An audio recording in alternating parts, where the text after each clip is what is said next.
So we will officially call our meeting to order. I'm looking for got it. Huh. It's not quite letting me move it yet, but if you can hear me, I'll still call it to order. We can't hear you. Yeah. Screen is for this second frozen. So we'll call it to order at what time is it? 2? Katie, what time is it? It is 2:06. At 2:06. Thank you for coming. I hope everybody had a good holiday and is healthy. And why don't we do a quick round of, just saying who's here. Maybe something that you were most grateful for or appreciative of given the holiday season. So I'll start and just say I was really appreciative of having friends that are watching in for me right now, and particularly celebrating the holiday with some new friends and getting to meet the various aspects of their life and their lives of their 5 children as well. Katie, you want to go next? Sure. I have a lot to be grateful for. I actually say a gratitude prayer before I even get out of bed in the morning. But I think the thing I'm most grateful for is that my daughter, my 26-year-old, is healthy and happy, and that I get to spend the time with her that I do.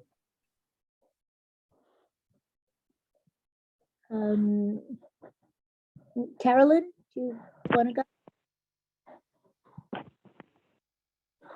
I am, move out of where I'm at really quick. I am grateful that the doctors caught the need for my dad to have a quadruple bypass next week before my dad ended up having some sort of heart attack that would have been irreversible. So I'm thankful that the doctors found things ahead of time, and hope for continued prayers for my dad's recovery from a quadruple bypass with valve replacement. I'm just remembering the names that you said, so I'm going to arbitrarily. Sherry?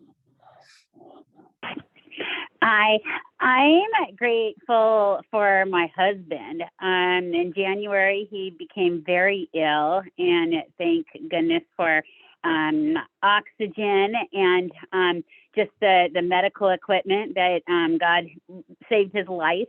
And then again in August, he had heart problems, and again, thank God for just the modern medical treatments. And so it was a touch and go year, and we're ending the year together, and I'm just grateful to God that he's still here with me.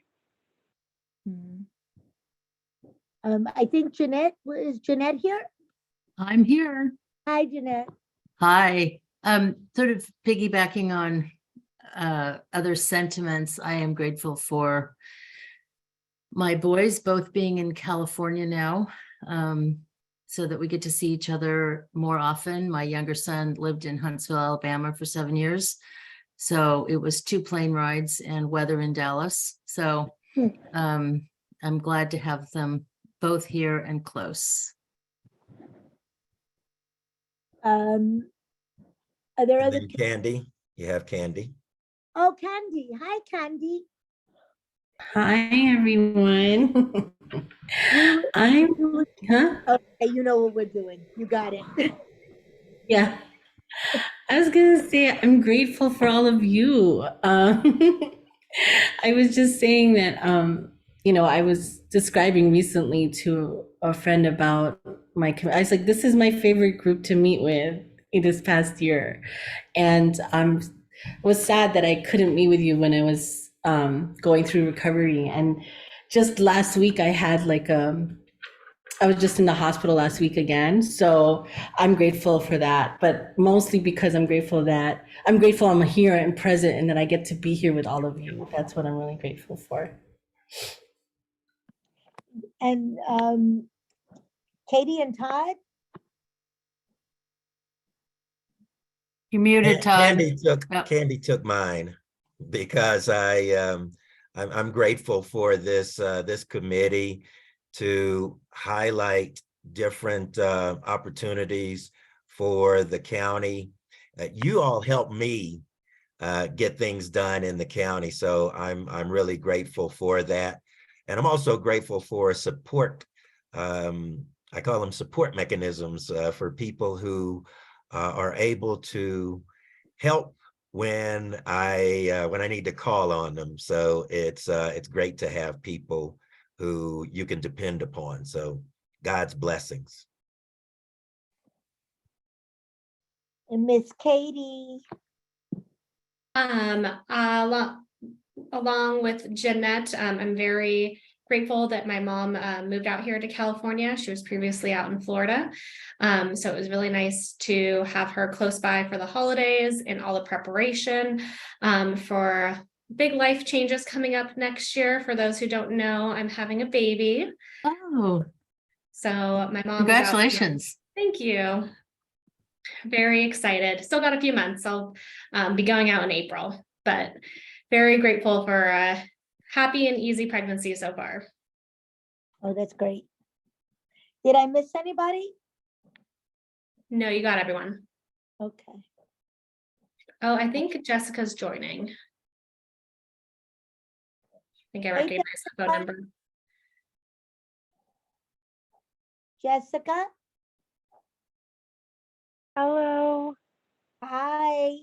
We were just doing some quick, intros or hellos and just saying what we were appreciative of given the season. Yeah. I'm appreciative for the fact that I am getting over whatever terrible respiratory infection I got. And yeah, just grateful for every minute of life and the ability to have a life of passion and purpose. Sorry you're sick. Thank you. Rakina and Jose are not going to be able to make it for the meeting, just FYI. So how were we, I know we were going to do the smaller items first and then get to the prioritizations. The first item on the agenda is voting to approve the November 4th meeting minutes. I vote to approve meeting minutes as stated. Is there a second? Second. Jeanette. Are there any objections to, or any discussion, any changes? Any concerns? I did notice one thing. Newsom has an E on it, on the end of it. Oh, Tiny little thing. Thank you. I will make that adjustment. any objection to approving the minutes? Hearing none, the minutes are approved. The next item Non-agenda comment? is, does anyone either from the committee or outside the committee have any comment? You can unmute. Yeah. This is Carolyn. The only one that I have is that January I will not be able to make the meeting. I have a consortium that I'll be speaking to in Pennsylvania. You'll be where? I'm speaking to a consortium of researchers out of Pennsylvania. Oh, Pennsylvania. I thought Transylvania. I'm like, okay. I think it's close. Yeah. So January, I'd like to be excused from the meeting. Cool. Any other non-agenda comments? Okay. Next item, Katie. AB 2449, open meetings, local agencies and teleconferencing. And so this is the measure that basically the Board of Supervisors has now terminated the holding holding meetings via teleconference. So the meetings will be in person. However, the AB 2449 gives organizations, groups, the ability to have some level of, I guess, the leniency. Maybe leniency is not the right word, but the to actually for individuals that are on the committee to have a couple of options or a couple of opportunities to not meet in person. It's my understanding that the committee can continue to meet via teleconference with the resolutions through the state emergency, and that's expected to terminate in February of 2023. So what we have done is, in anticipation of needing to hold in-person meetings, we have investigated a location, and we have found a location for all meetings except for the May 2023 meeting for in-person. That location would be in the County Administrative Center, and where we were meeting previously to the pandemic. But the room would be on the 3rd floor, and it's across, if you've been to the chambers, it's across from the chambers. It's actually a hearing room that we think will be good because it gives plenty of space for the 11 committee members, as well as space for the public to join in person as well. I'm sorry, No, go ahead, Todd. Please. Yeah, the schedule that we have checked on for availability for the room continues to be the 2nd Friday of each month, recognizing that availability to meet virtually is different than the ability to meet in person. We wanted to bring forward a discussion around whether the timing would still be the same, the dates and times would still be the same, would be convenient for everyone, with the assumption that we were meeting in person. So what we're talking about is at the earliest needing to start in March. So that gives us 3 months, basically, or at least 2.5 months to have that conversation. I did speak with Supervisor Vargas, and I have a meeting set up with Supervisor Nathan Fletcher to talk about the fact that this puts an excessive burden on this committee, in that if they really want an advisory committee that is inclusive and accessible to all people who are disabled, that would include people that are bedridden, it includes people with mobility issues. and, other issues that make it challenging or scary to still be out.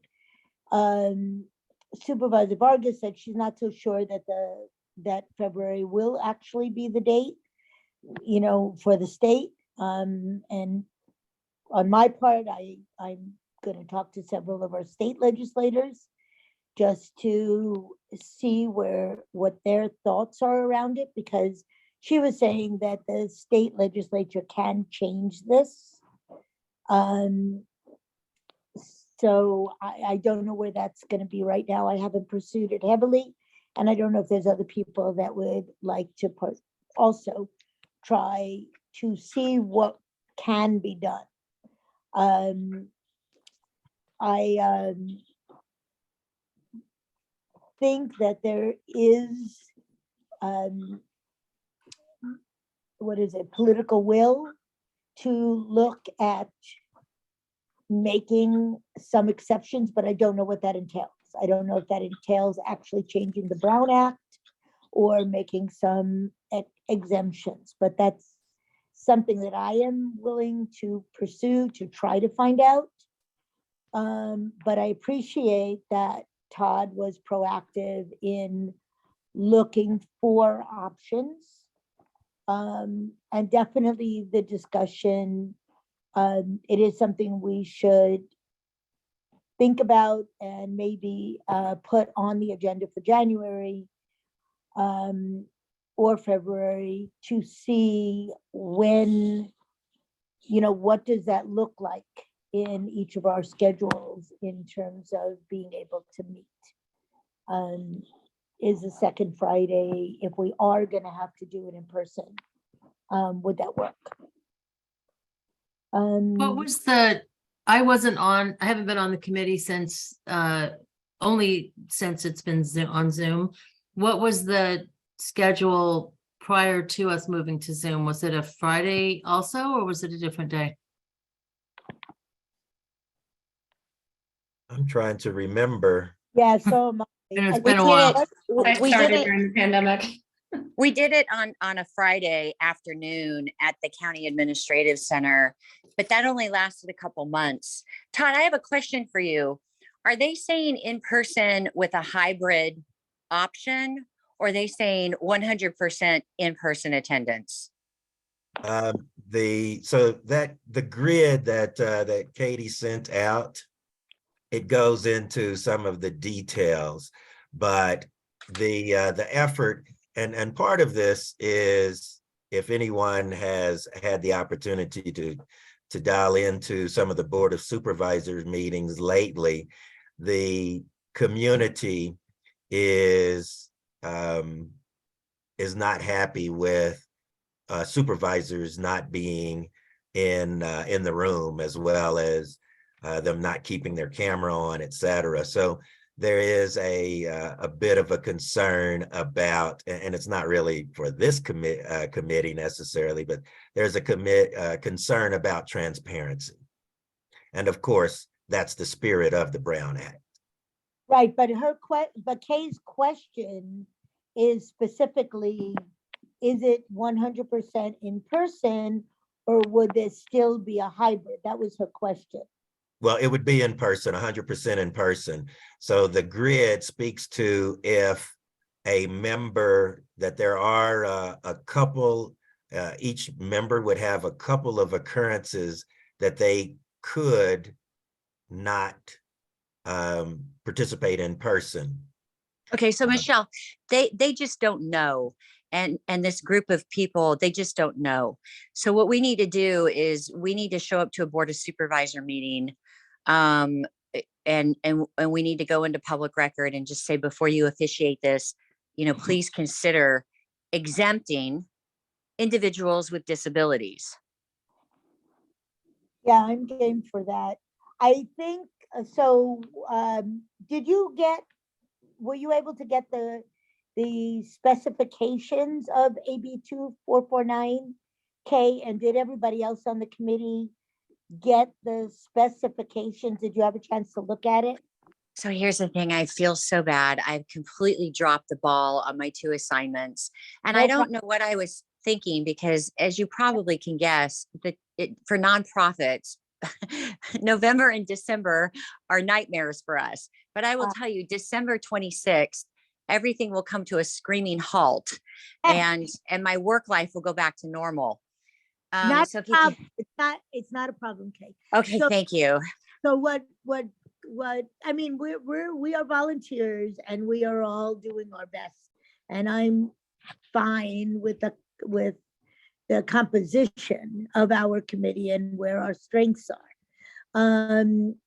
So Todd I'm sharing the on AB, the chat. yeah, the AB 2449 on the screen now. So I can read that just so that everyone can at least ingest it. The procedures for public participation include that the public must be able to remotely hear, visually observe, and address the legislative body either remotely or in person in real time. Public must have the opportunity to participate via 1, two-way audio, or 2, a telephonic service with a webcasting service. And then public cannot be required to submit comments prior to the meeting. So I don't think those there are issues. No. The procedures for a member to teleconference from a remote location: the member must participate through both audio and visual technology. Member must disclose adults who are present in the room at the remote location with the member and the general nature of the relationship with those individuals. Member must submit a general description of the need to teleconference to the legislative body at the earliest opportunity. Parentheses, do not disclose medical diagnosis or disability. And the member may teleconference for just cause. Just cause is limited to 2 meetings per calendar year. Just cause is defined as childcare or caregiving need of a child, parent, grandparent, grandchild, sibling, spouse, or domestic partner. Contagious illnesses that prevents member from attending in person, a need related to a physical or mental disability, travel on official business of the legislative body or another state or local agency. Member may teleconference due to emergency circumstances, which requires approval of the legislative body and which is defined as a physical or family medical emergency that prevents a member from participating in person. Here are the limits per member. Just cause and emergency circumstances cannot be invoked collectively for more than 2 meetings if the legislative body has fewer than 10 meetings per calendar year, or 3 consecutive months, or 20% of regular meetings per calendar year if the legislative body has 10 or more meetings per year. Just cause cannot be invoked more than twice per calendar year. Right, but the emergency, you can add an emergency one to that and make it 3 times during the calendar year. And so including in the procedures for the board, commission, committee, or group is to include instructions on the agenda on how the public can participate remotely. That's fine. We cover that. A quorum of the members of the legislative body must participate in person at the noticed location that is open to the public. And then a majority of the membership must approve a request by a member to teleconference due to emergency circumstances, include the request on the agenda if received in time, and all votes must be taken by roll call. And the meeting must be stopped and no action taken if the broadcast of the meeting or ability of the public to comment is disrupted. And then there are there's a chart that speaks to the different rules and what the requirements are, sort of as a frequently asked or a quick reference guide. And I Thank you. wanted to jump in.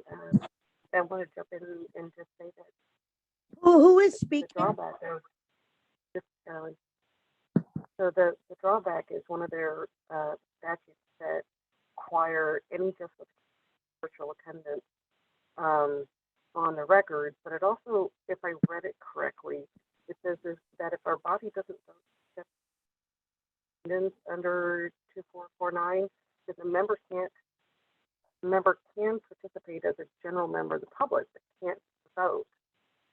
So I'm just going to be the first one to say this is overly burdensome for me, particularly meet in person. You know, I'm going to question the definition of legislative body. At the opening in the introduction, it said specifically the legislative body.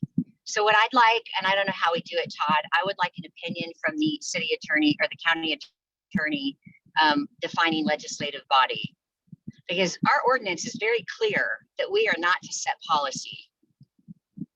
Well, yes, and we can get that for you. I will say this, that this is in reference to teleconferencing, to permit some level of teleconferencing as it relates to the Brown Act. And the Committee for Persons with Disabilities is a Brown Act governed body. But we can definitely get an explicit statement that the whether the legislative body, whether this committee is deemed to be a legislative body. Yeah, we need a written opinion on that. Either way, we're going to need I think we're going to need a written opinion on that. And then also, it did sound like it gave exceptions to individuals with disabilities where the risk is having to disclose your address. And I had concerns about this when we took our Brown Act training.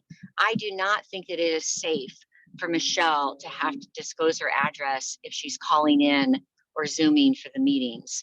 So there has to be some type of, I mean, and God forbid, Todd, and I'm glad this is being recorded, maybe you need to ask the county attorney if Michelle is in fact required to give her address and one of these lunatics goes to her home and hurts her, will the county be liable for that?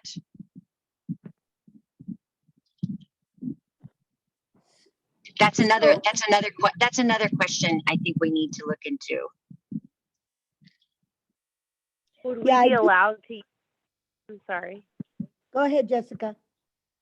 I mean, I know not everybody has a domestic safe address, so that wouldn't work for everyone. But would it be okay to use some alternative PO box and not have to give a residential address? Well, here's the crazy thing, Jessica. You know, there's nobody's ever going to verify the address that you give, right? They just don't have the bandwidth to do it. But you know, we're law-abiding citizens, and we want to be in compliance, and we want to support the policies put forth by the county.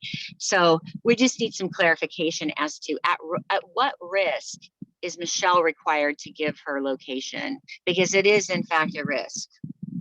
Yeah, I wouldn't feel comfortable to give my address at all. I wouldn't feel safe.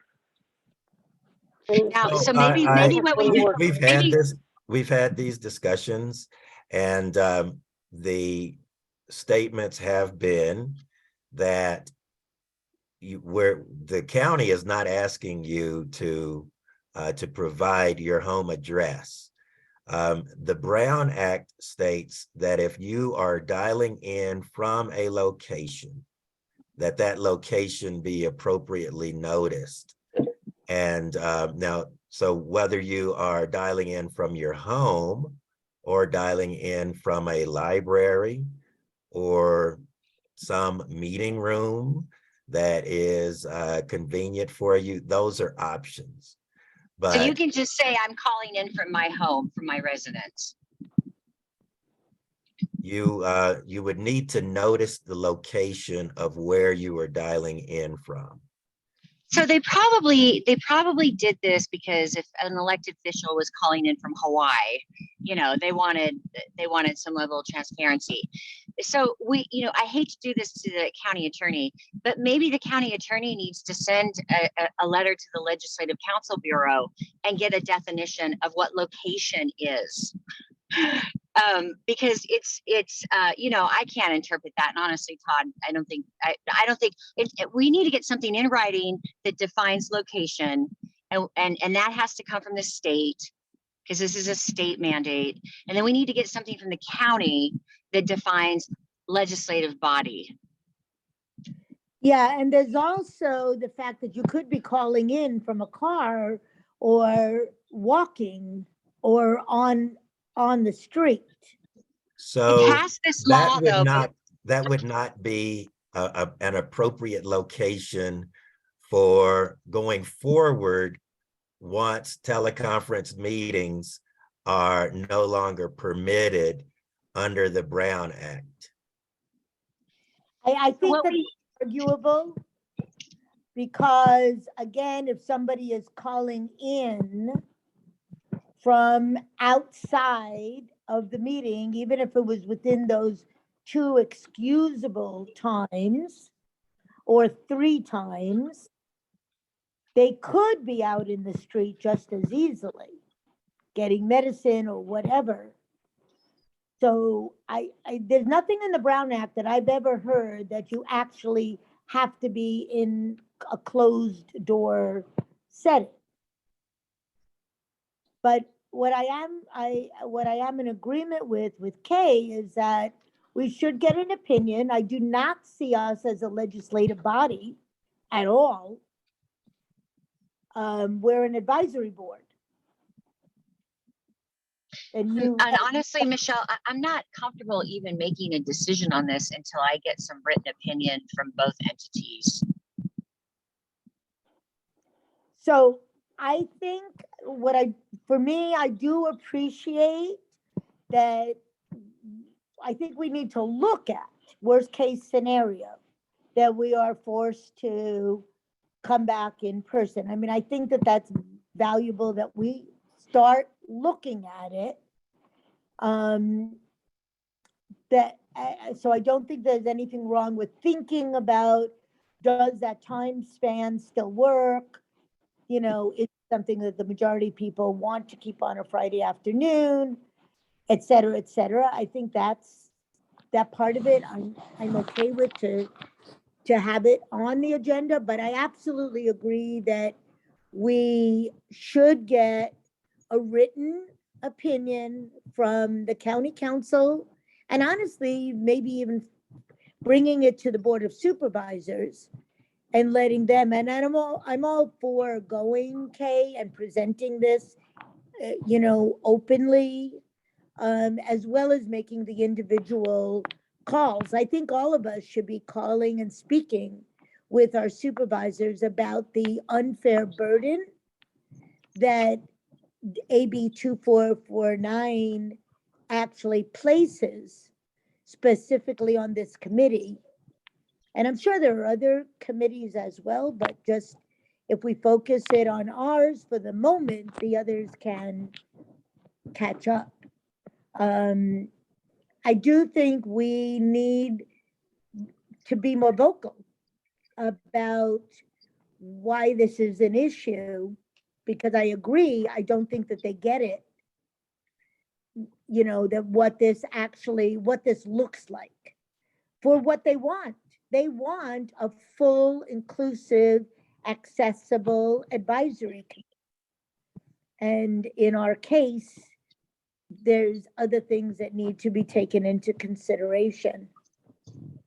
I do see, Michelle, I saw Candy had her hand up, but I don't know if she is fine. But then I see Katie has her hand up. No, go ahead, Katie, I'm fine. I just pulled up AB 2449, and we can run this past county council, but it appears that it does not require that if someone is calling in that they disclose their location.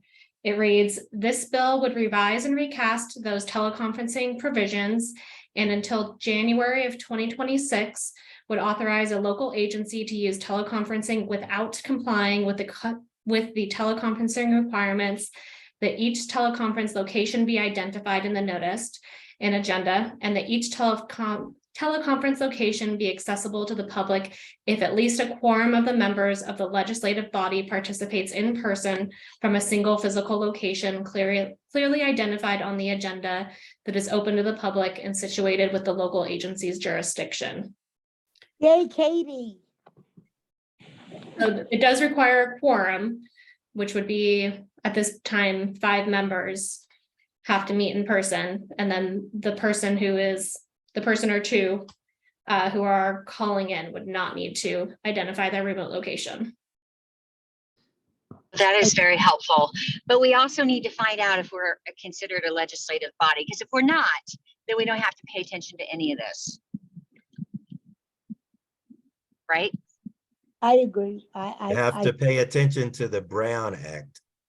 And 2449 is actually not putting additional burden on the committee.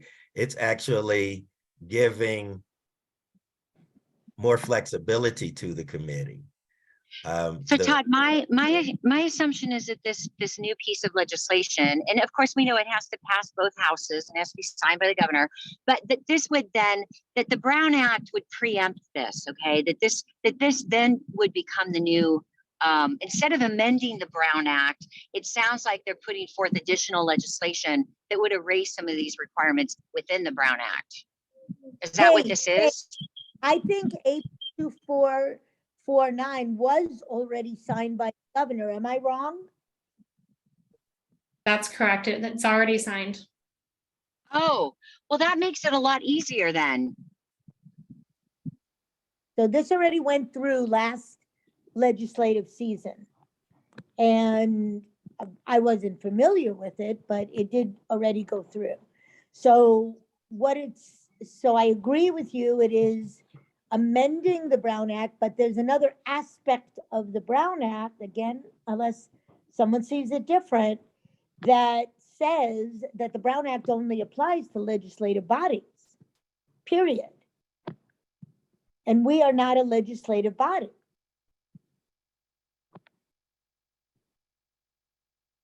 In my perspective, how do other people, I mean, really, we really just need legal counsel to agree with that, or the Board of Supervisors to agree. And the other part I wanted to add for overly burdensome, perhaps for some on the board, is that if you're going to teleconference under a just cause or an emergency circumstance, which the 2449 allows, but it only allows for a period of more than 3 consecutive months or 20% of the regular meetings within a calendar year. So you only really have X amount of time to do this. And for myself and for my schedule, showing up on a Friday at 2 o'clock, very burdensome for me. I'll figure it out, but. Well, there's nothing to me, that's a little bit of a different question. We can, as a committee, to re-look at when we're meeting. I'm totally open to that. So that's why I said we should come back.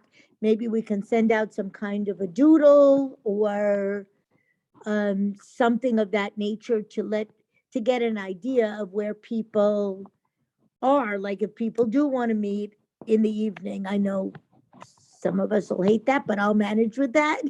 I don't know what people's work schedules are. I know some of you, but I'm totally open to reassessing that and seeing when and where we want to meet. Not so much where, but the when we want to be able to meet. But I do see that as a little bit separate from pursuing this question as to whether or not we are a legislative body or not, because if we are not, then we don't have to worry about how many people are on Zoom. We would still have. No, I wasn't adding it. I'm sorry, I wasn't adding it as part and parcel of the question posed. I was just adding it as sort of an addendum to. Okay. So, Who is speaking? Is it Sherry? I can't really tell. Yeah, it's Carolyn. Oh, it's Carolyn. Okay, thanks. and this is Todd.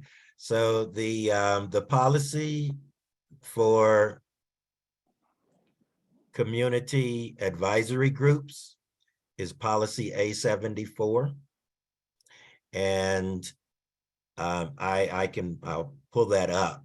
I'm pulling it up so that everyone, because I think we've had this discussion before, whether the Committee for Persons with Disabilities would be subject to the Brown Act. And we've actually had County Council answer that question, but we can definitely go back to County Council with that. I agree with the terminology of legislative body, but it's not my understanding that Brown Act applies only to legislative bodies. I believe it's in A74 that in several statements that community advisory boards and groups are subject to Brown Act. So, and that's something that the Board of Supervisors merely needs a 3, to vote on to change. If it is that policy, that's a county policy. And that if we're not breaking the state policy or legislative piece that is the Brown Act, because the Brown Act does say legislative body. I just pulled up the Brown Act. It reads, the Brown Act applies to legislative bodies, in quotes, of all local agencies in California, such as councils, boards, commissions, and committees. Okay, wait, I gotta jump in here. I have to jump in here. So my understanding is that we're not talking about the Brown Act anymore. We have a new piece of legislation that's preempting the Brown Act, and that the county has put together this additional requirement and actually exempted people with disabilities if they are in fact part of a legislative body. So if you read that whole white slideshow again to us, Todd, I heard it as, with a legislative body, you must do A, B, C, or D. And there was in fact an exemption for individuals with disabilities. Now, if we're not considered a legislative body, we're not going to get exempted. So we have to get, if the county is the one that came up with that terminology, then the county needs to give us their definition of it. Has nothing to do with the Brown Act. So thank you for that. And I did find in A74 the Board of Supervisors policy on participation in county boards, commissions, and committees. All meetings of advisory committees shall be open to the public to the extent required by the Ralph M. Brown Act. Meetings shall be held in an accessible public place in accordance with the Ralph M. Brown Act. But the Brown Act has now been superseded by this new piece of legislation. AB 2449. Look, the Brown Act is not a federal piece of legislation. It is a state piece of legislation that was passed a long, long time ago. And a new piece of state legislation has been enacted to supersede, the correct legal term would be preempt, to supersede the errors that were in the Brown Act as it relates specifically to this communication clause. Michelle, I hate to spend so much time on this. I think we should let the county, I think we should let the staff get their ducks in a row. And then I think we should revisit this when we understand, when the left hand knows what the right hand's doing. Well, so speaking on behalf of the county, I wanted to share that the policy, the Board of Supervisor policy that applies to organizations like this committee, does state that this committee will be subject to the Ralph M. Brown Act. Right, but When was that that's the published? thing. Todd, when was that published? It was published and then has been recently let's see, 5/24/22, because there were changes to the sunset review items, and there was some updates to conduct. But the bottom line is, the Board of Supervisors wrote it, they can rewrite it.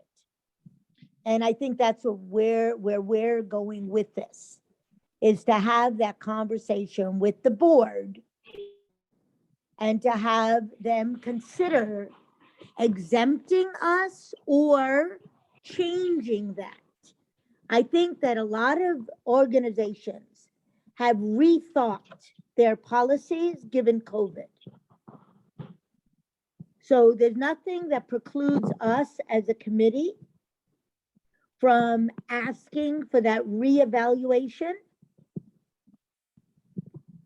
And Right. to see if they will. You know, change. it really is.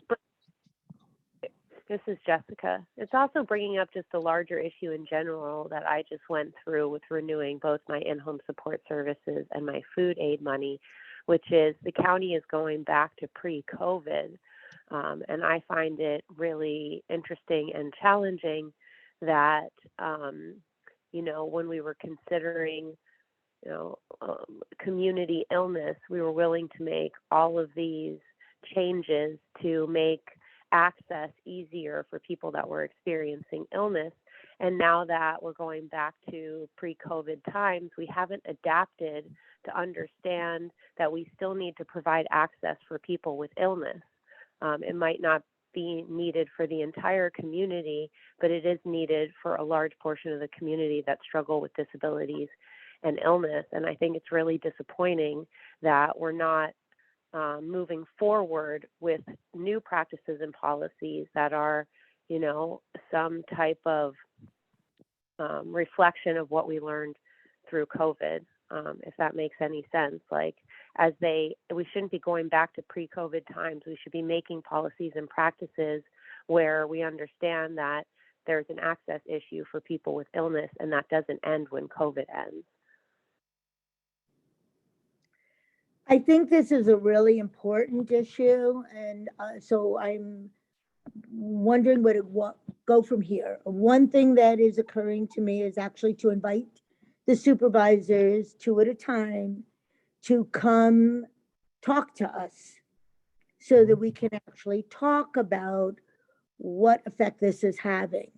I'm up for going down to the board meeting. Okay, if you want to, whoever is available to come. I think that is a good idea. Maybe it needs to be the first meeting in January. I'd be happy to go. There is a board meeting coming up on Tuesday. Yeah, I think that's too soon. Okay. For us to make up our talking points and to send to them or have available to them the documentation I'd like to have them have in their hands. And I'm understanding is that that's the only board meeting left in December, right? Is this Right. Tuesday? Yeah. I think, you know, nothing's happening before January, so I think that bringing it to them, if we want to give them a heads up by making some, you know, phone calls and giving them some heads up. I did already give Nora Vargas that, but I haven't spoken to any of the others. And honestly, I invite everyone on the committee to be proactively, you know, reaching out to staff or to the supervisors themselves about what an unfair burden this actually presents to the disabled community. And then the other thing we could do is officially ask county council, because again, the county council has changed. There's someone different in charge now. If I'm not, Yes, it is now Claudia Silva, who is very familiar with the Committee for Persons with Disabilities.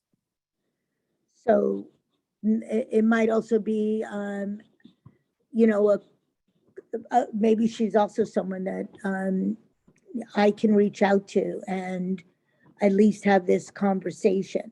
But I think our focus needs to be on the Board of Supervisors, and actually having them understand that they have the power to merely not have us under the Brown Act. It sounds like that administrative code is what they would need to change. So I also want to add in that we always have the Americans with Disabilities Reasonable Modification Pathway, where if a person needs an accommodation, practice, and policy because of a disability, you know, that should be something that is considered. So if all else failed and the practice and policy stayed the same, each and every one of us should be entitled to a reasonable modification if our participation is limited by a symptom of our disability.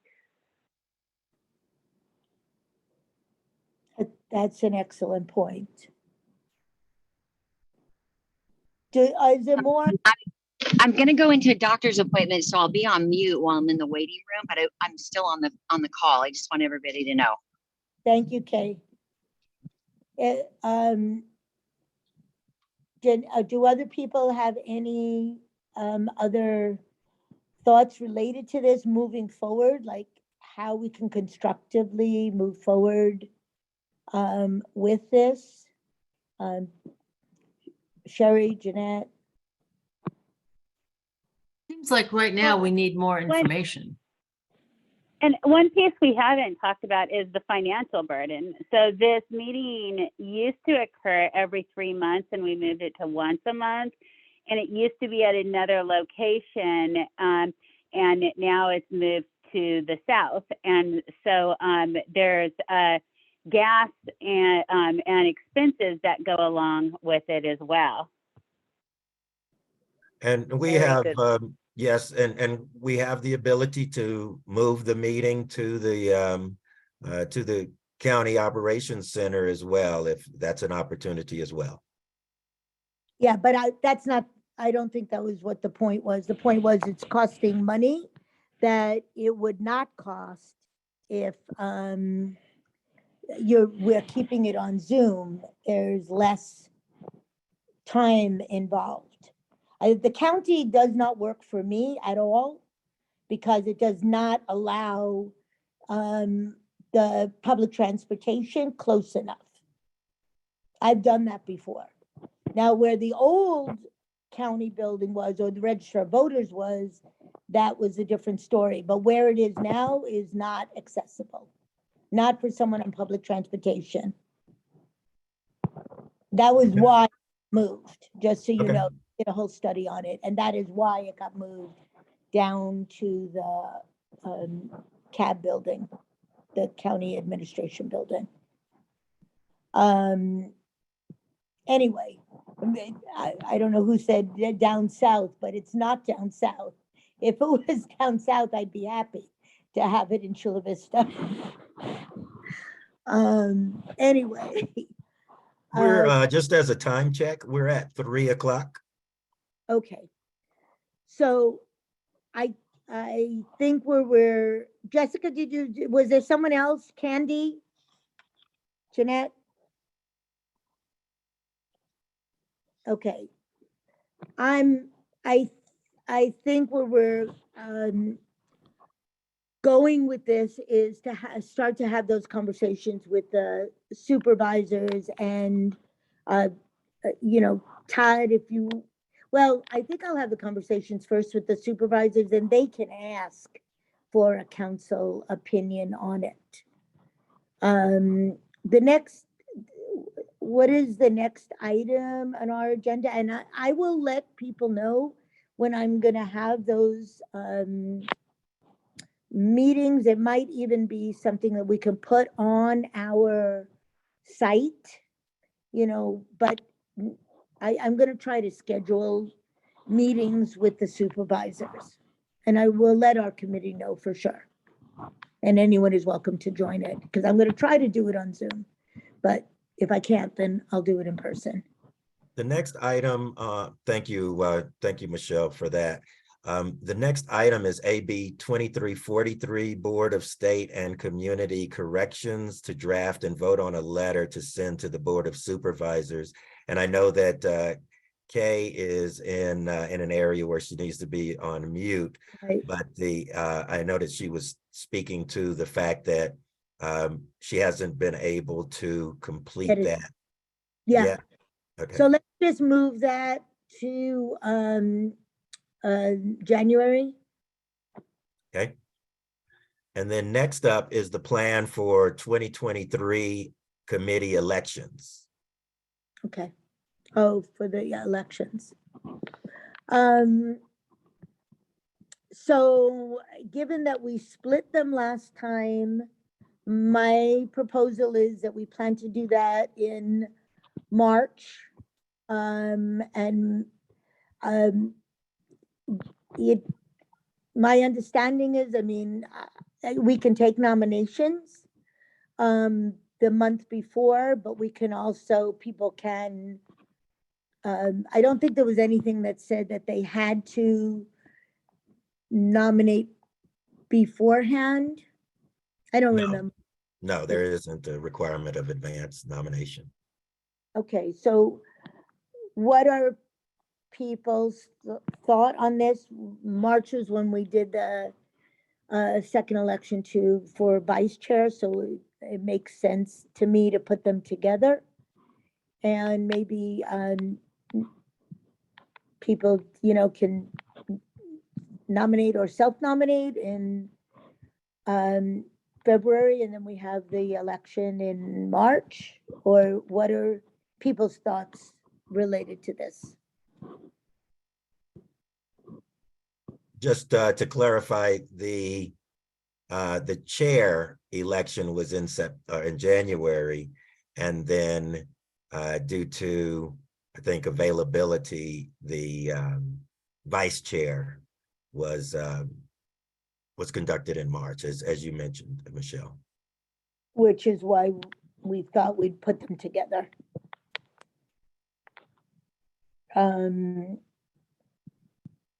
Does that sound fine to everybody? We'll do nominations in February and then conduct it in March. Sounds good to me. Sounds good. Okay. Any objections? No. So I think we're at the last item. Well, almost the last item.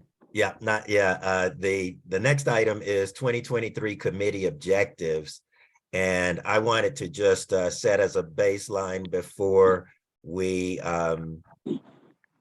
before the committee discusses and works on objectives, to again look at the baseline of sort of what we have thus far. And Katie, are you able to share the slide deck? Okay. And everybody should have also just received a copy. Oh, no, I think we did put it in the slides of what the priorities were last year. Yes. You also should have a link to last year's December meeting. So it's also another way of. So we can go, this is the baseline for the committee objectives discussion. So the next slide. We're actually seeing, Katie, we're seeing the notes slide, the presenter notes slides. Sorry, give me a No second. problem. Sure.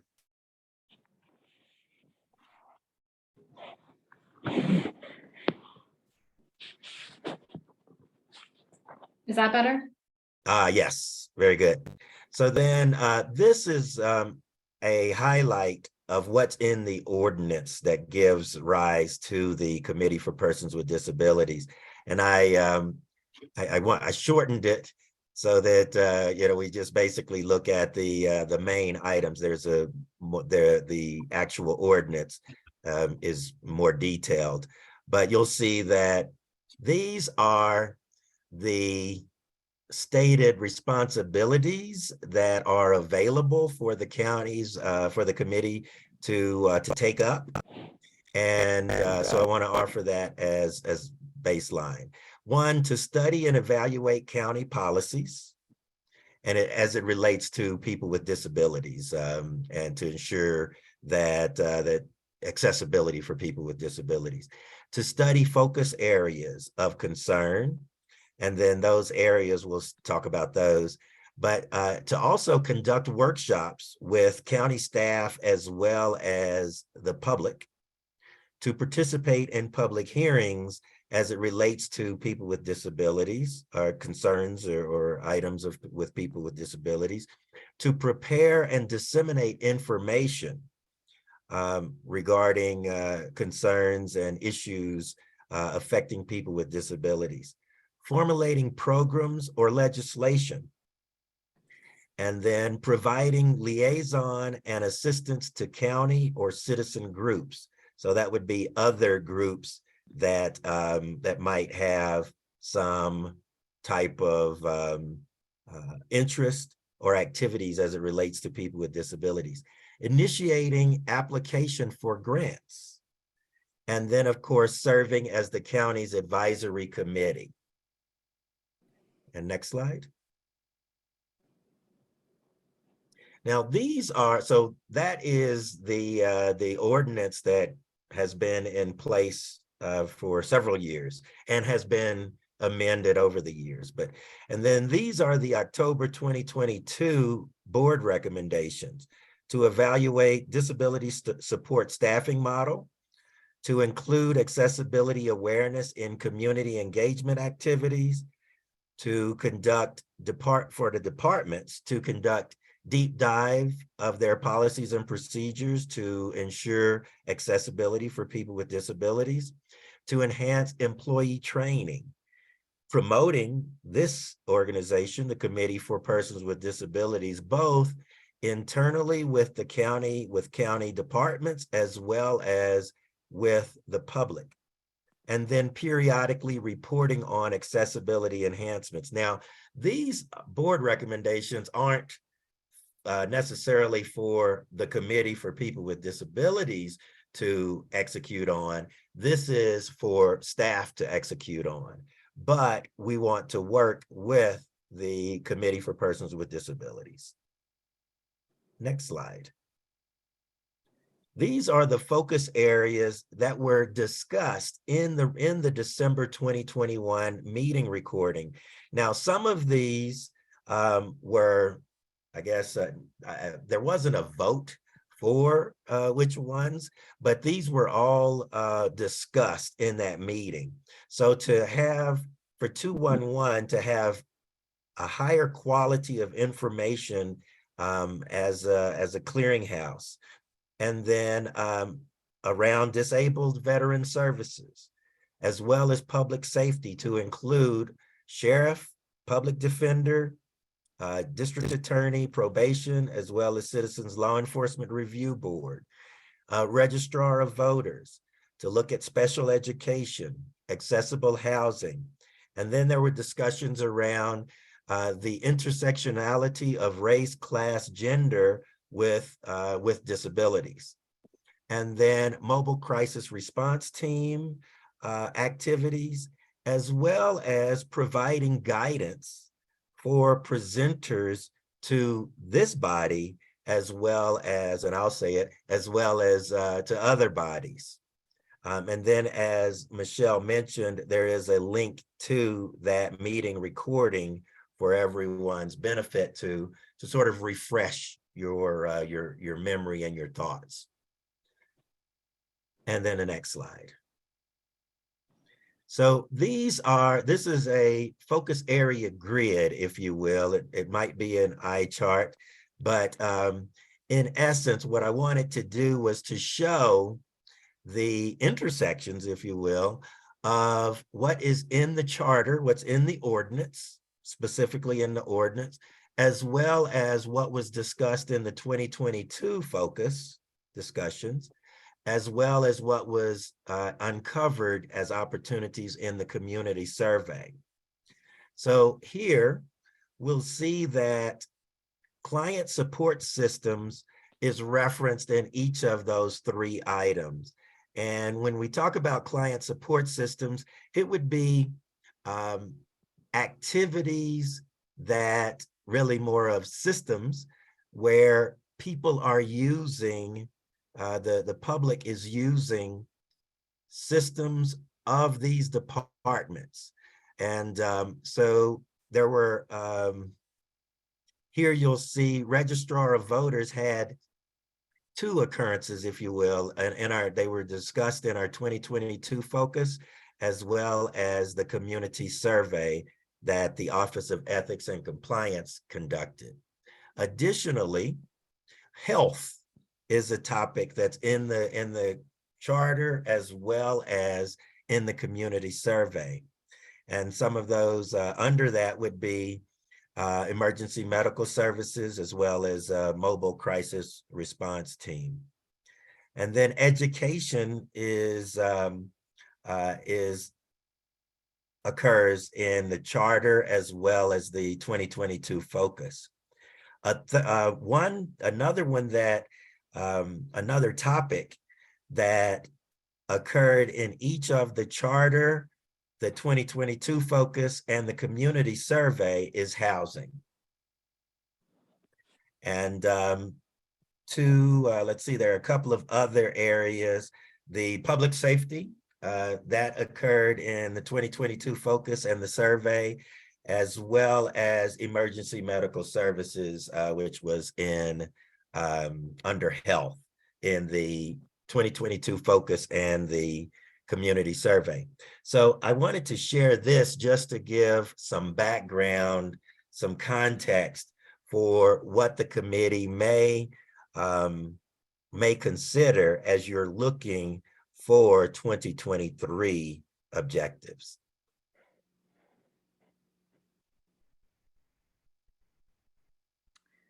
So I know we mentioned some items at the last meeting. Was that brought over to add, or are we kind of starting from scratch for today in terms of prioritization? I think that would be up to the committee if the committee wants to continue on with 2022 focus with a little more definition around it, or if you want to start with a whiteboard. We can start with the whiteboard, but I thought last month we had brought up some specific things other than the 5 prioritizations. There was something beyond that, but what is the will of the committee? Do we want to start with the ones from last year, or just bring what is most important? Because I know I did listen to the tape, not the entirety of it, but most of it. And I know for Rakina, it was really important, and we did focus on that this year, that we look at law enforcement and how it is not up to par. And well, her words last year were, let's look at how are they, what accommodations do they have for disabled people? What is their training, et cetera, et cetera. And the little bit of a glimpse that we got of that is that there's more communication that needs to happen, and that they are not prepared for handling numerous disabilities. But that, I know that was really important for Rakina. So I don't know if that's maybe we should start by writing that down and see if we want to include it, and just maybe do a brainstorming of what is important for people. This is Jessica, and I can echo that there is nothing more important for me in terms of priorities than making sure that law enforcement is safe for individuals with disabilities. And that includes the district attorney's office. Which we still don't have a solid, I will try to pursue that more. We don't have Summer Stefan committed on a date and time, but I'm gonna push that for January. Other Candy, do you want to weigh in, or? No, I agree tremendously. That's definitely something that personally to me was important when we spoke on this past year, earlier this year. So yes, that would be something I think we continue on for the 2023. Are we considering other things to add on, or? Yes. Okay, I don't know if we're doing that now at this Sarah- moment. I'm sorry, I was gonna say, we're not necessarily maintaining that same prioritization, but I just wanted to draw from that because that also for me was an important issue, and I feel that the will of the majority of the committee has talked about it and would like to continue pursuing that. Yes. Yes. This is Carolyn. I also wanted to add for the veteran side, San Diego County, we have the third largest veteran population of any county in the United States. But San Diego, the disabled veterans in San Diego have a 16% more likely chance to experience unemployment than our non-veteran peers. So my focus, of course, is still disabled veterans within the region. Okay. Yeah, that, any, Sherry, I'm trying to think who's been kind of quiet. Sherry, Jeanette? I was just gonna ask, can you put up the 2022 slide objectives again?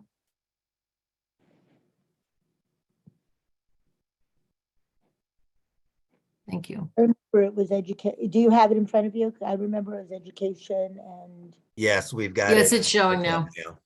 okay.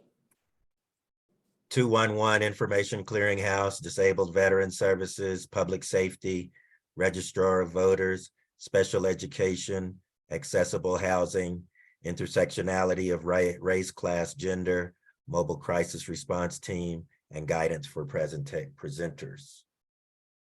We had 5 that I remember that Kay talked about at the last meeting. Is that different? So what I wanted to do, that's why I looked at the recording, because I know that there was a lot of topics that were discussed. The ones that Kay had were 211 Information Clearinghouse, Disabled Veteran Services, Public Safety, Registrar of Voters, and Special Education. Okay. So what you did is added from your reviewing of last December. All the topics that had come up in the discussion. Okay.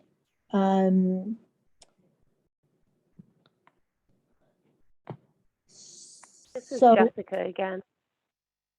hey, Jess. Sorry, did I see Michelle? No, go ahead.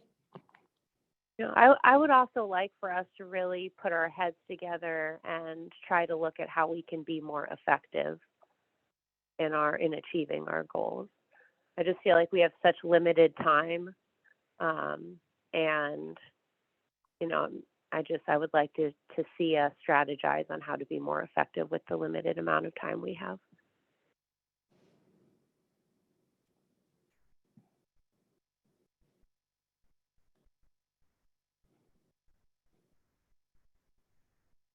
Are there any other specific topics, and then we can talk about how to strategize / prioritize?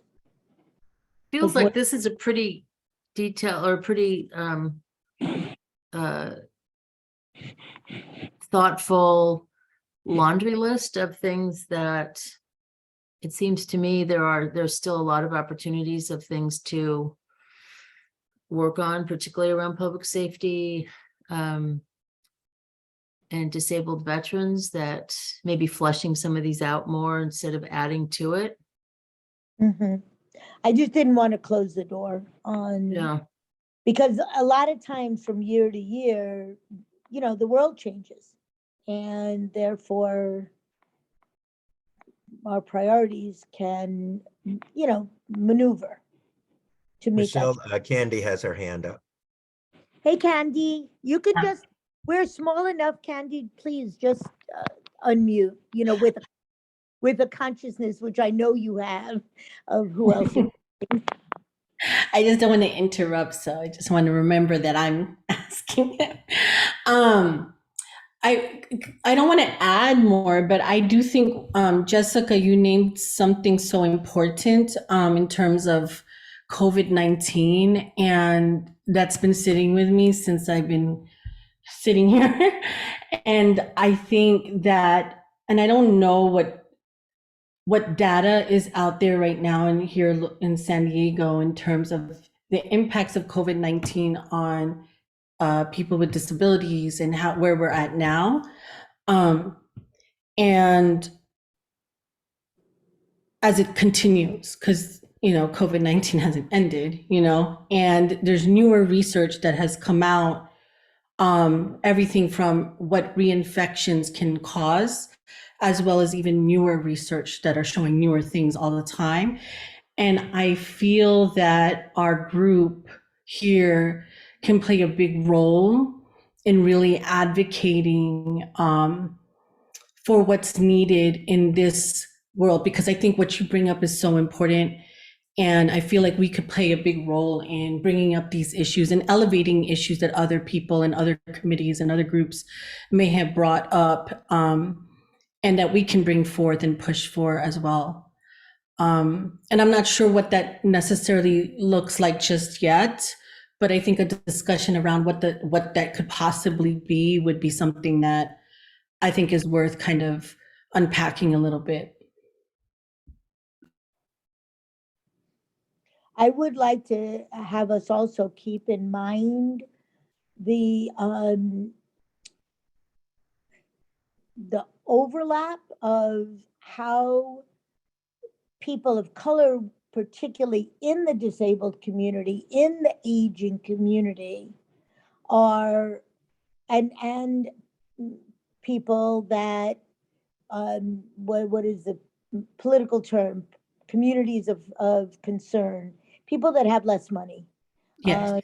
including our houseless neighbors.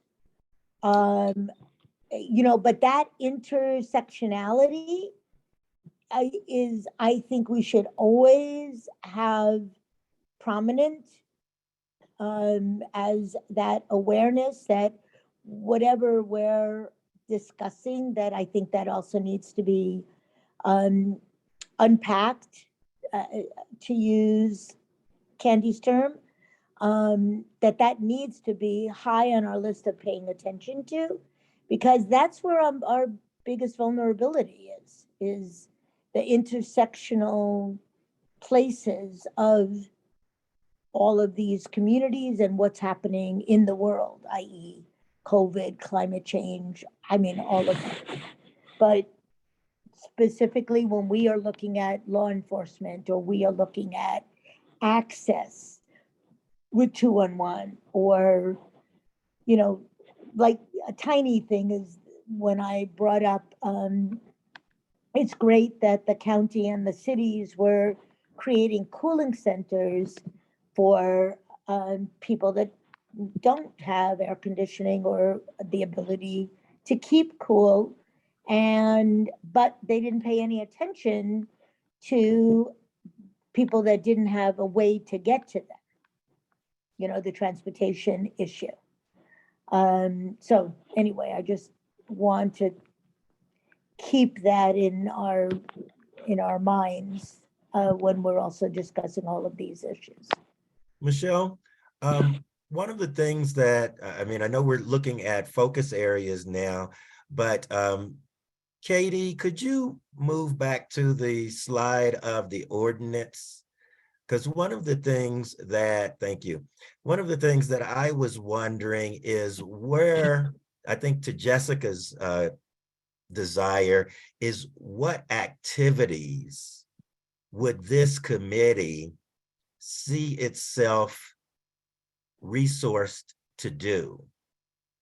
And one of the things that I've been sending out, I've tried to send out to the committee when there are activities or events that are going on that I think may be valuable for people with disabilities to know about, is I send those out, but I didn't know, does this committee see itself as a channel for information to, in that fifth dot point, to prepare and disseminate information?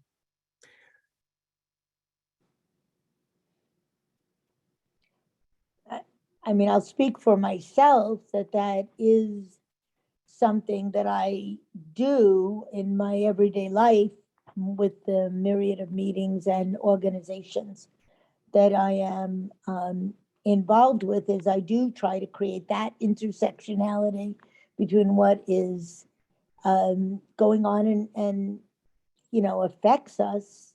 How do other, I mean, do other people want this to be kind of one of our highlighted prioritizations? I Well, do know. it would really be an activity. So this is what I was looking at, was what activities we know or we've talked about, your committee has talked about which focus areas are of interest, but to that point, what activities would the committee deem that it's resourced to be able to do? As an example, is the committee interested in initiating applications for grants? Or conducting workshops? I could see us possibly conducting workshops like on Zoom that would be, and being able to get the word out to a myriad of places on particular topics, even like information that we glean from the interviews that we've had with different departments in the county, or just more open-ended workshops of what have other people found challenging accessing, you know, facilities, whether it be county or whether it be, you know, governmental. How do other people feel about that? Because there's not really a lot that are kind of open to everyone where that communication gets out. But then the issue is always, how do we get it out? I feel like our group does have some magic powers of being connected with groups that, you know, for example, when the county sends something out, they're not touching those groups. So how do other people feel about that? Do you think that would be something, you know, like Jessica said, that would be strategic, or is that left to bigger entities?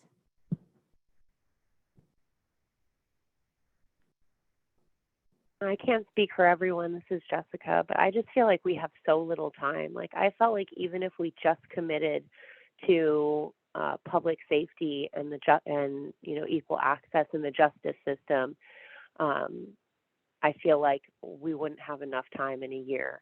We would have to strategize, like, how are we going to actually make a change? And even though I see us doing things, like, I'd love us to do a series of videos, you know, one on how do you access IHSS and how do you get a reasonable modification in the county. And I would love to see us do stuff like that, but I just feel like I've been here for a couple years now, and I see that we have so much value in so many areas, but I just feel like we need to like pick one and accomplish a goal personally. Thank you.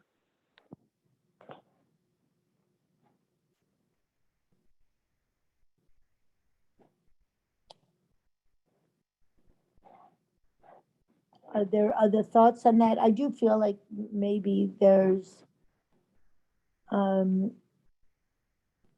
don't know. I mean, maybe that should be our one focus, or maybe pick 2 or 3. What, how do other people feel? Should we? Because clearly law enforcement, everybody has said, is something that they have a vested interest in, including the 2 people that are Jose and Rakina. Is I think picking just the one, while it kind of makes sense, I think it leaves out a lot of opportunity for others as well. So I would say minimum of 2.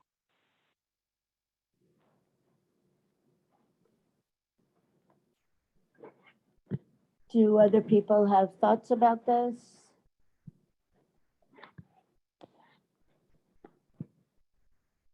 I definitely want to hear from everybody else. I wonder if we should popcorn or pick people.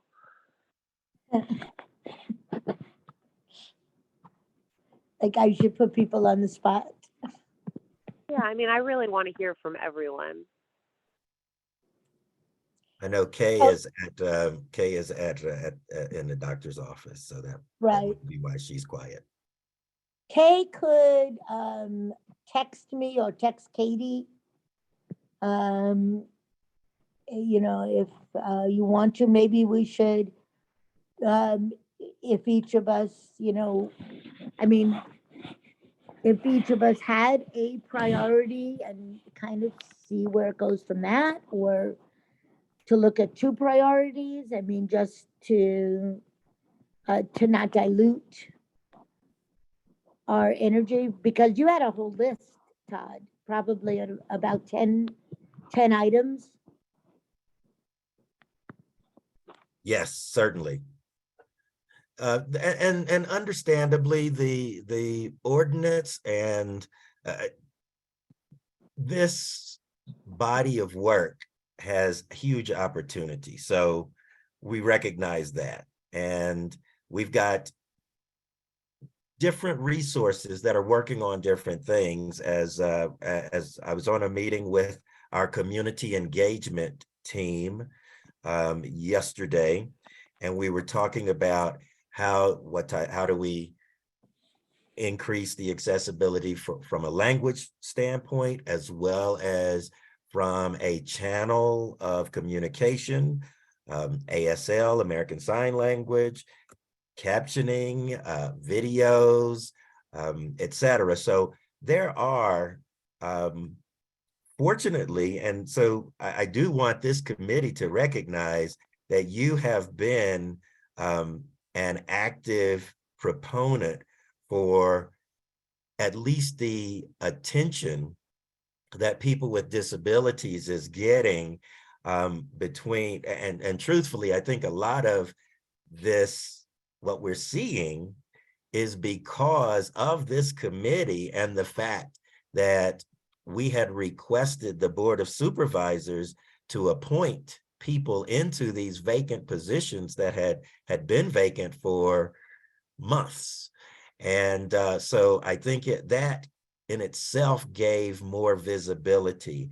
And then each of you as members have in some level or the other have brought up different opportunities for different departments to come and present, as well as to hear from you perspectives to have. And they've taken those back and have made changes to their procedures. So the committee has made an impact. Now, one of the things that I think might be helpful is for your committee to look at what can we do tangibly, and that's why I brought up, asked Kate to bring back up the activities, what tangibly, and if it's regarding public safety, what tangibly would the committee want to do? You know, one is, yes, hearing from the departments, but then what does the committee want to do? Does the committee want to target public hearings and show up at different public hearings as it relates to public safety? Does the committee want to pull together a how to avoid being having an issue if you're a person with disabilities, how to avoid that and disseminating that out to the community of people with disabilities, while you're also sharing information with, and I've been sharing information with our sheriff department as an example, with the district attorney, as well as probation, regarding the Access Board. The United States Access Board has training that is for from a public safety standpoint, as well as jails and detention centers. So you know, I think we've got a lot of activities that are going on, but I think it would be helpful for the committee to maybe view what type of activity does the committee want to take on. So one of the actual practical things that kind of got slipped, I think, last year, and I didn't even think of it, Todd, when you and I and Katie were going over the agenda, is making the city clerk's office and the board meetings more accessible, because they're not. They're not in terms of a blind person being able to speak. They're not in terms of somebody who doesn't have a computer being able to get information about what the agenda looks like, or getting backup materials. Those are things that honestly the board has the ability to mandate that people shouldn't, like when we had the conversation with Andrew Potter, I'm not aware of any changes that he has made in the city clerk's office. And I would definitely be interested when you say that other departments have made changes, because they definitely haven't come back to us and said, this is what we've done, thank you. So, and for me, the city clerk's office is probably the best example of where there haven't been any changes made to make it more accessible. So that actually is something that, if I'm advocating for us being able to continue to meet on Zoom, that, you know, is something that is totally within our realm, since it is a county advisory committee, to have that fixed. It's just not a hard fix. The city of San Diego has been doing it from the second month of COVID. So, you know, I know you don't run that office, but I'm just saying that I think that is something that we should be bringing up in terms of advocacy, that has not been fixed. And I think you documented some requests, and I believe they have incorporated at least some of those requests, but I can look back through my records because I think you shared those with me, or definitely with the committee, and so we can look back through and see what, but that's with regard to the clerk of the board for Board of Supervisor meetings, et cetera. Right, that's what I meant. I'm sorry if I said city. I meant county clerk. I'll be specific. Andrew Potter's office. Right. I understood where you were going, But That's just one example, but I'm just yes, saying that is something that I think is honestly an easier thing than all of law enforcement, but it definitely seems that there is a definite desire on the part of the committee. Everybody on the call, with one exception, has actually, talked about that as being really important. So and I'm sorry, give me the item you're saying for accessibility to Board of Supervisor meetings. Is there a specific request you set for? there's several things. Somebody should be able to be on Zoom and specifically raise their hand. They can do that if they're on a flip phone or a landline. That is the most accessible way to be able to access being able to speak at the Board of Supervisors, instead of what I have had to do is get somebody from his office, and usually it takes me like a day and a half to get a response back, to get, somebody to read the agenda, see what item it is, and sign me up. And then they have to send me a special phone number. None of that is necessary. The city of San Diego, SANDAG, MTS, all of these agencies, Chula Vista, all of these agencies have, from the beginning of COVID, if not for many years before that, have allowed people to just get on Zoom, raise their hand wherever that item is.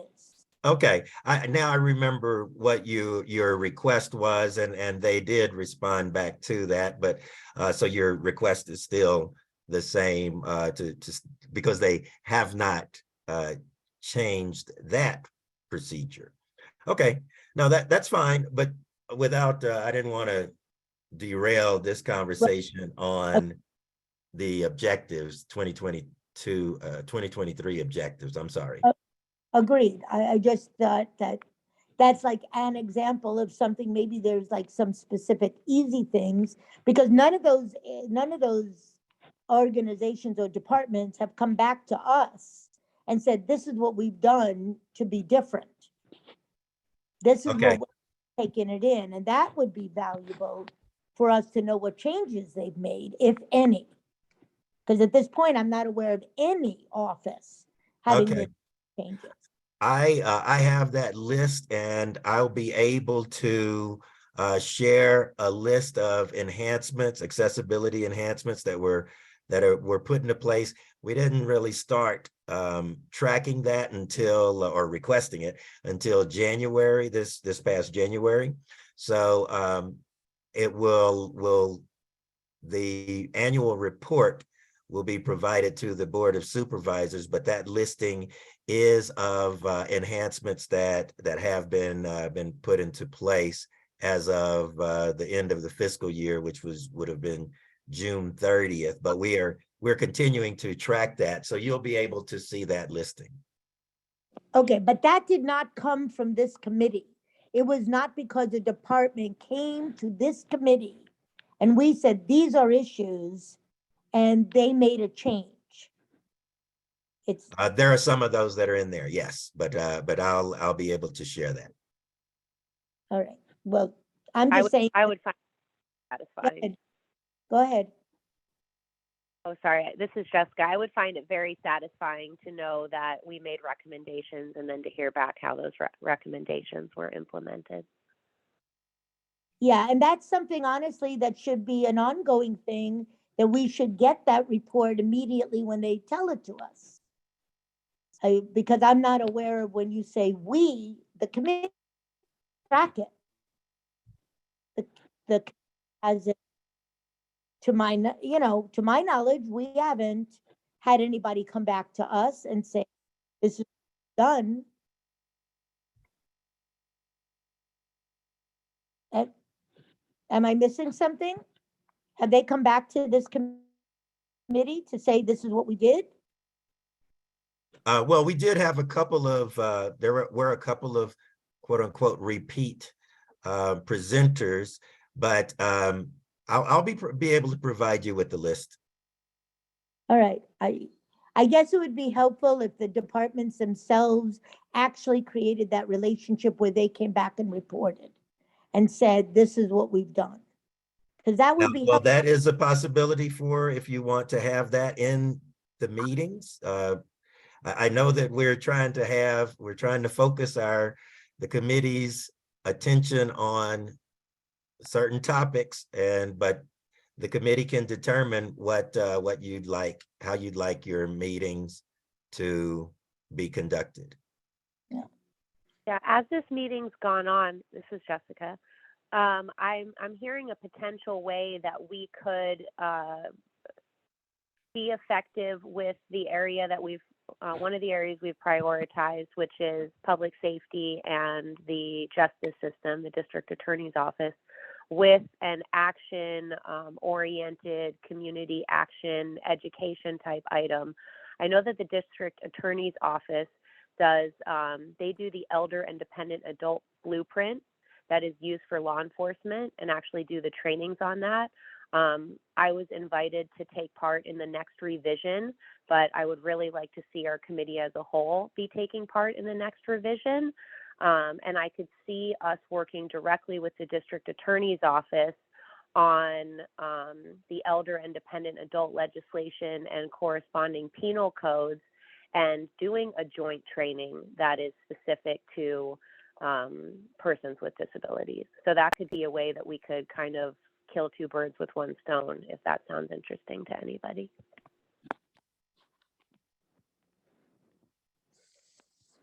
So that we would be offering to participate with them. I mean, I would be interested in doing that. I don't know if it's something that they could invite the entire committee. I don't know that they would. I mean, they're not going to be doing it at a committee meeting, right, Jessica? We would just be. No. Yeah, I mean, I can't imagine why they wouldn't include the whole committee. I think that lived experience voice is missing from the creation and the revisions.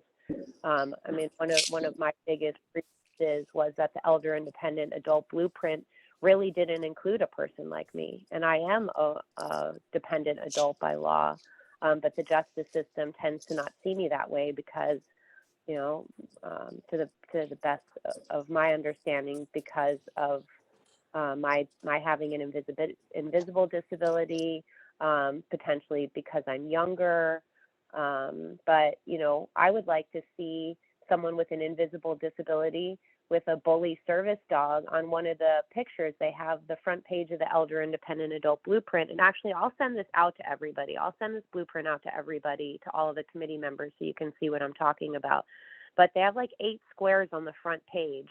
And it's relatively racial diverse. But you look at it and each person looks like somebody that's disabled. You don't see an invisible disability. You don't see a person with a service dog. And if law enforcement is counting on that blueprint and that training from the district attorney's office to know how to recognize the vast scope of individuals with disabilities, well, you know, not everybody's represented. And I can see how law enforcement gets confused and doesn't know how to apply the vulnerable adult policy to someone that lives independently, even though the legislature is very clear that a vulnerable adult is regardless of if they live independently. It just bypasses law enforcement's purview because they don't see it. There's not a picture of it. It's not emphasized. And I think that we could do a great service by, you know, by doing a series of workshops with the district attorney's office. So why don't you liaison that, Jessica, and see what they are looking at, and what we will do is put it out to the committee that if they're available, that, you know, that this is the date and time that the district attorney's office is looking at that revision, or is it that? Or maybe we could take a meeting and we could devote a meeting to creating some insight into how they could improve their blueprint. That way, they don't have to necessarily come and present to us. We could present to each other and have more of a workshop-based meeting than just having somebody come and present. We could look at the information together during a meeting and come up with our own list of recommendations. We could even write in our recommendations after, like we could study it together, discuss it together, and then maybe each of us could put forth our recommendations from our own personal lived experience and from our own disability perspective. Shell, it's Kate. It's Kate. Carolyn, Hi, Kate. oh, sorry, go ahead. I'm sorry I had to sign off for a while, but I've been listening to everything and there's been a lot of great things talked about. Back to Todd's point earlier about the action steps. Todd's spot on. Once we identify what our priority will be, and I agree with Carolyn, like we should probably pick two, then we need to look at the actions that the ordinance allows to do. And decide, once we figure out what, then we figure out how. But Todd, I have a question for you. When it says initiate grants, does that mean that we're giving grants to the public or that we're fundraising and seeking grants, or does it not say? It's initiating application for grants, so to apply to grants. Oh, so that we could be the benefactor. Well, that the county would be. Yeah. And then if we were going to apply for a grant so we could disseminate information, let's say, could we go to like the community enhancement grant? That's a grant that the county issues for public purposes. Could we apply for one of those grants, or would that be perceived as a conflict? Or can you find out if you don't know the answer? Yeah, we can. I'm not familiar with the grant requirements or the scope, and so different grants will have. But you said the community enhancement.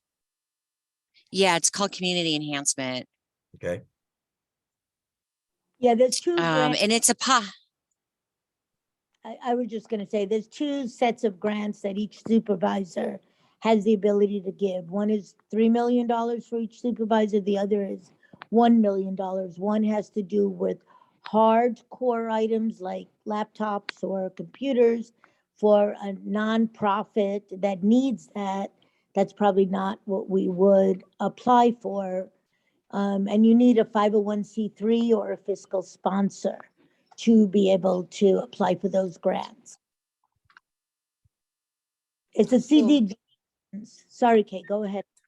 we could, I'm sure Home of Guiding Hands would be happy to be a fiscal sponsor if that was a requirement. So, well, this is good to know, because I feel like when we get into our action steps after we identify our priorities, that's an area that we should explore. Anyway, those were my comments. I'm sorry that I came late to the game. That's all I had.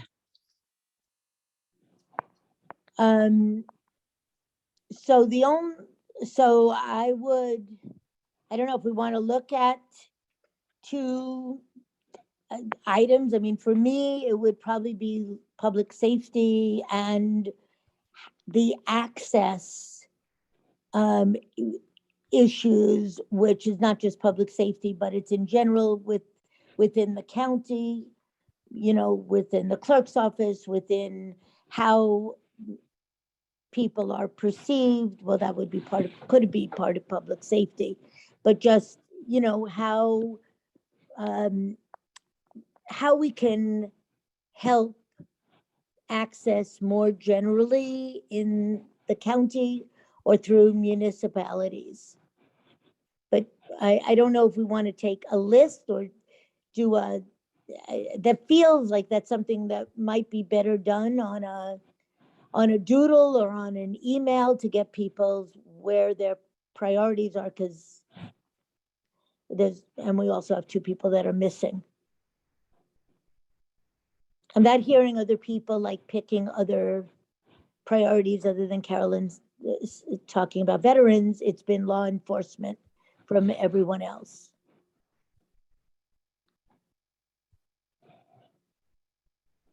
Candy, if you had to pick two priorities, what would they be?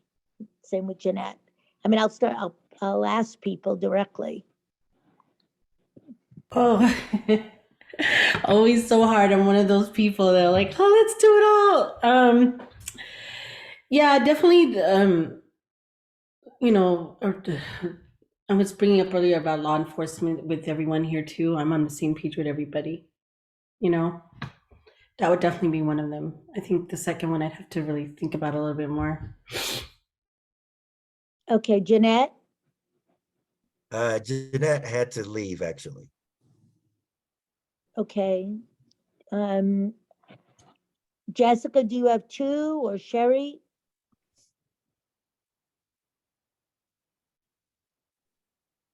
I let Sherry go. I'll go. This is oh, go ahead. I think she wants you to go, Sherry. If you have to. I don't have to, but thank you. Okay. Kay, do you have two? Jessica? I remember when we went through these priorities, because we had so many in that initial meeting that we had, that we came to the realization that Jessica reminded us of, that we only have so much time, and then we went down and said, which ones are we going to focus on?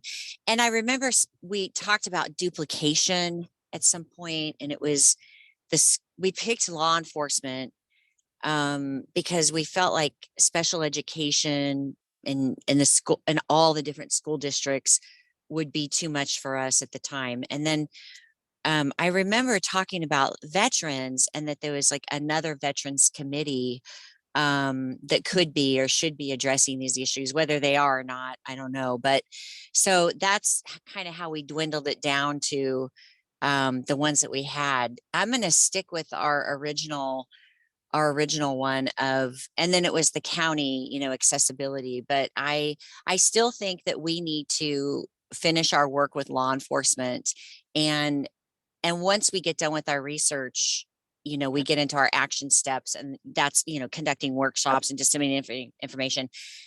For me, that's my number one. But I see that as being so big.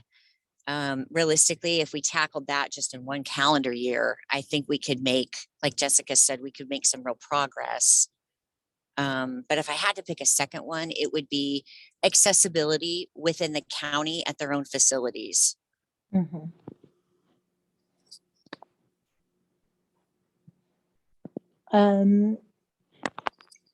And Jessica, do you have a second one, or is it? Yeah, my second one is my passion about the Americans with Disabilities Act reasonable modification pathway, which for me is like the legislative jewel that gives people with disabilities a voice to say, this is what I need to be fully included. And what I see in the countywide, is a real lack of a formal structure of the Americans with Disabilities Act reasonable modification pathway. Sometimes you see it at the bottom of the page when you want to attend a county board of supervisors meeting. It'll say, if you need a reasonable accommodation, let us know, X amount of time in advance, call this number. That's something that should be countywide. And I don't know if it's best served that it's done individually within each department of the county, or if it's something that the ADA coordinator for the county in general should be receiving those requests and then helping make the decisions of what is reasonable and what isn't, and how to implement those reasonable modification requests. But at this point, if somebody has a disability and they need a reasonable modification, it just feels like the wall of Berlin of how to communicate that need, how to put it in writing, who to ask for it, who you're going to hear back from, who gets to make the decision of what's reasonable and what isn't, how to troubleshoot implementing an accommodation that's deemed reasonable. Where is the structure for that? And how does a person with a disability get to have their voice included without that structure? So if we were going to do a second and I think this ties in with the people who have said they'd like to see accessibility. You know, we all have a different way of wording it, but it does seem that countywide accessibility is really important to this group. And I would like to see us accomplish it countywide by really creating a formal, well thought out Americans with Disability Reasonable Modification pathway. So Carolyn, do you have a second one? Actually, I completely agree with Jessica. I am a 100% permanent, but all of my disabilities are invisible, and I get yelled at quite a bit because I occasionally will park in a disabled parking, and I get yelled at because I look able-bodied. And I would really like to work on the ADA as well for the second. So it sounds like the law enforcement is the first choice. Continue. Can I comment? When we're setting up goals, we need to really make sure we're not taking on more than what we can manage, because then we'll end up not being successful at the end of the year. So I think it's really important, like maybe we follow something like SMART goals, which is specific, measurable, attainable, relevant, and time bound. Just some, I liked when Kay had mentioned, the accessibility for the county buildings, like taking something on a little bit smaller. I'm in for whatever you guys want to do, but I also just want to just bring up again that when we're setting goals, that it's something that we're going to be able to complete, and that it's not so big we're taking off, we're biting off more than we can chew, so to speak. Okay, who's speaking? That This was is Sherry. Sherry. I agree with that, Sherry. Smarty goals sounds super. It's a definitely good thing to do, so that way we can narrow down where we need to.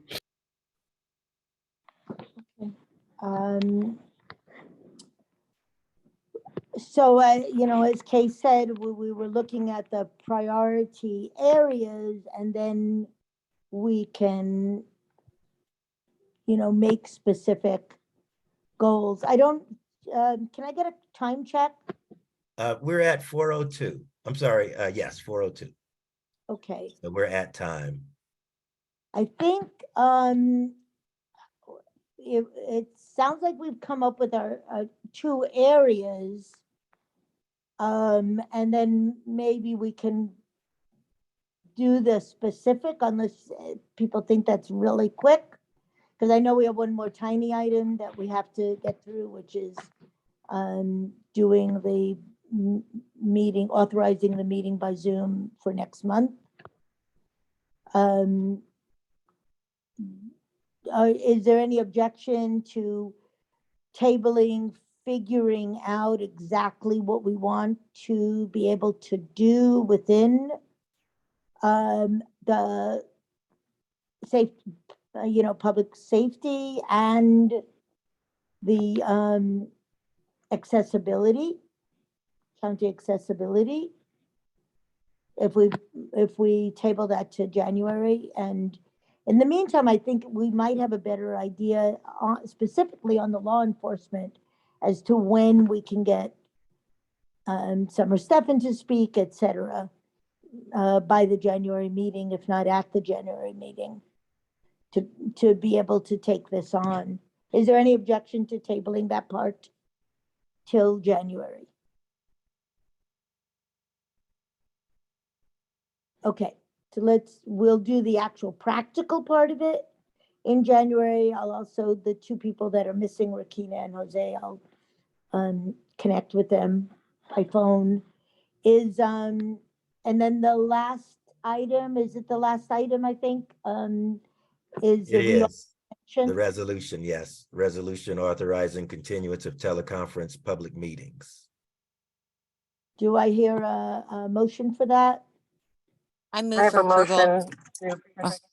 I move Okay. to second. Kay first, Carolyn second. Okay, and any objection to that? No.